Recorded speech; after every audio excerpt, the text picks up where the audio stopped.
शुरुआत करते हैं बड़ी खबर आपको बताएं। दिल्ली हाईकोर्ट से टेलीग्राम को झटका, टेलीग्राम पर अस्थायी रोक बरकरार है। नीट री एग्जाम तक लागू रहेगा ये बैन। सरकार की कार्रवाई को कोर्ट की मंजूरी मिली थी और अब आईटी एक्ट 69A के तहत कार्रवाई सही है। कोर्ट ने ये कहा है कार्रवाई सही है। टेलीग्राम की याचिका कोर्ट ने खारिज की है। पेपर लीक में इस्तेमाल का दर्शकों आरोप है टेलीग्राम के ऊपर। चलिए पूरी खबर जानिए। सोशल मैसेजिंग ऐप टेलीग्राम को दिल्ली हाई कोर्ट से लगा है करारा झटका। नीट री एग्जाम की वजह से टेलीग्राम पर लगी अस्थायी रोक जारी रहने वाली है। दिल्ली कोर्ट ने कहा है कि सरकार ने टेलीग्राम पर अस्थायी बैन लगाने में आईटी एक्ट की धारा 69A के तहत तय प्रक्रिया का पालन किया है और सरकार तरफ से बताई गई वजह अस्थायी रोक लगाने के लिए काफी है। आपको बता दें, भारत सरकार ने 21 जून को होने वाले नीट री एग्जाम से पहले टेलीग्राम चैनल पर अस्थायी बैन लगाया है। ये रोक 22 जून 2026 तक लागू रहेगी। एक अलग निर्देश में टेलीग्राम को 30 जून तक पहले भेजे गए मैसेज को एडिट फीचर भी बंद करने का निर्देश दिया गया है। इसी आदेश को टेलीग्राम ने दिल्ली हाईकोर्ट में चुनौती दी थी और इसे यूजर्स को दी गई सामूहिक सजा बताया था। कोर्ट में सरकार ने भी जोरदार तरीके से अपनी दलीलें रखी हैं और बताया है कि मंच का इस्तेमाल नीट सहित विभिन्न परीक्षाओं के कथित प्रश्न पत्र लीक करने और प्रसारित करने में किया गया है। टेलीग्राम अब नया डार्क वेब बनता जा रहा है जो साइबर अपराधियों और असामाजिक तत्वों को जोड़ने का माध्यम बन गया है। आप सोचिए, साइबर अपराधियों को टेलीग्राम जोड़ रहा है। केंद्र ने कोर्ट से यह भी कहा कि अपराधी टेलीग्राम चैनल के जरिए डार्क वेब फोरमों के लिंक साझा करते हैं, डीप वेब लिंक का इस्तेमाल कर अपनी पहचान छिपाने का प्रयास करते हैं और सुनते जाइए, जिससे जांच एजेंसियों के लिए उनकी पहचान स्थापित करना कठिन हो जाता है। सरकार ने कहा टेलीग्राम का इस्तेमाल मादक पदार्थों की तस्करी, साइबर अपराध, उग्रवाद, आतंकवाद, बच्चों के यौन शोषण से जुड़ी सामग्री के प्रसार, साइबर ठगी और धोखाधड़ी जैसे गतिविधियों के लिए किया जाता है।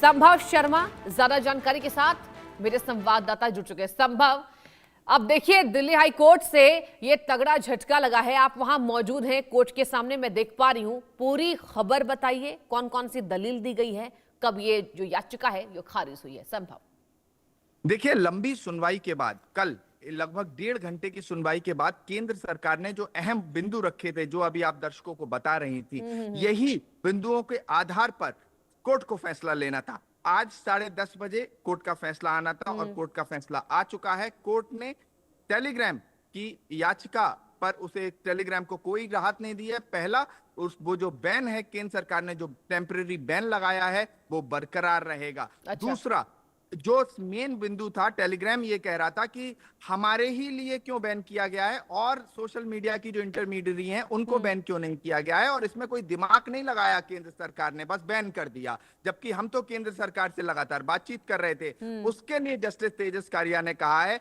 कि पूरा एप्लीकेशन ऑफ माइंड, मतलब दिमाग लगाया गया, और सेक्शन 69A जो केंद्र सरकार को अधिकार देता है information technology act, IT act का, ये जो पर्टिकुलर सेक्शन है, इस पर विवाद था कल की टेलीग्राम कह रहा था कि ये सेक्शन 69A उनके आर्टिकल 14 भारतीय संविधान का उल्लंघन है। तो सॉलिसिटर जनरल ने इस पे कहा था कि आप तो भारत की कंपनी नहीं है, आप यूएई में रजिस्टर्ड हैं, तो आप भारत की कंपनी नहीं है, तो आप किस तरह से सीधे हाई कोर्ट आ गए। और साथ ही साथ बात ये थी कि टेलीग्राम ये कह रहा था कि हम तो केंद्र सरकार के टच में हैं।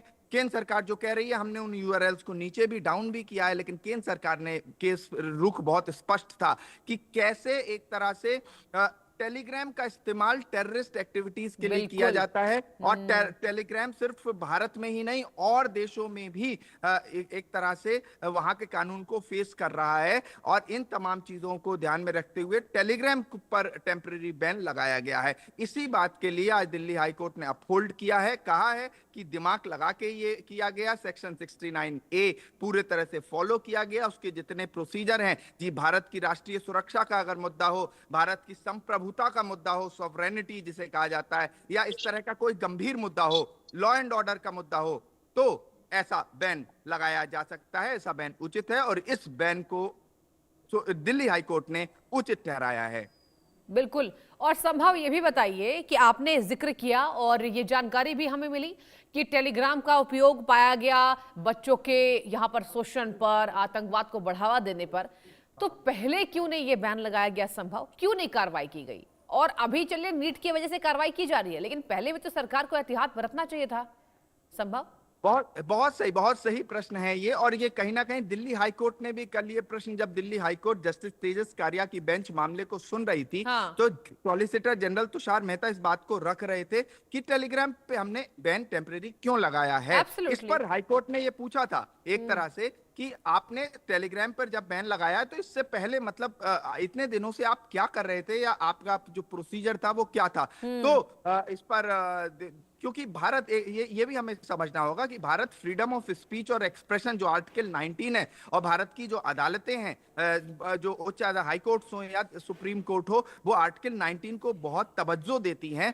और भारत में जो बोलने की, अपनी बात रखने की आजादी है, इसलिए सरकारें भी जो बैन लगाती हैं वो बहुत एक तरह से इमरजेंसी सिचुएशन में लगाती हैं। यही बात सॉलिसिटर जनरल ने कल कही कि ये वो इमरजेंसी सिचुएशन है, ये वो एक तरह से आपातकालीन सिचुएशन है, परिस्थिति है। इस परिस्थिति में हमें बैन लगाना पड़ रहा है, वो भी बैन कैसा, कुछ दिनों का बैन, टेम्परेरी बैन।